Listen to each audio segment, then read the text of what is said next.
This is my 1948 RollFast. RollFast is a vintage brand of American bicycles. Hasn't been made since the 1970s or so.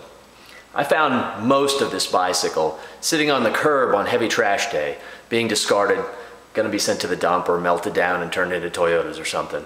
At any rate, I picked it up and decided that I was gonna try to breathe new life into it, resurrect it, and turn it into a bicycle I could ride around. Also, I'm preserving the patina on this bike so that it maintains that vintage look. People will know it's an old bike when they see me riding it around. I'm not going to try to make this look brand new. I'm going to try to keep it looking old, but fix everything that's mechanically wrong with it and turn it into a really usable bike.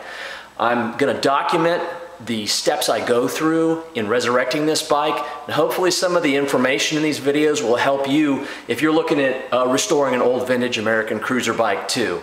Right now, the status that it's in is about halfway through the build. I fixed most of the stuff that's wrong with it. It's waiting final reassembly and ironing out all the details. Let me show you what I started with.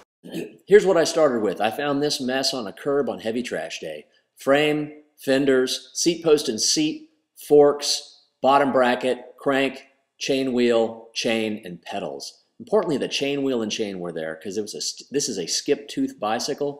Those parts are very hard to track down, particularly skip tooth chains. The fork was missing the head set, which are the races and bearings that make the front forks work and hold them to the bike properly. But I thought I could find those. They're readily available. Wald still has parts that you can find on the internet. The idea behind this bike was just to clean it up, get it functioning again, and kind of restore it to what it would have been if somebody had taken care of it all these years. This is going to require basically a lot of cleaning and a lot of finding the missing parts like wheels, importantly, handlebars, handlebar stem, and those sorts of things. You can see that most of the decals were missing from the bike. The paint's pretty bad off, but after I hit that with some rubbing compound and some wax, it's going to look a lot better, although it'll maintain that vintage look. You can see here that I've already started working on the chain guard. This is the inspiration bike. This is what it should look like when I get done.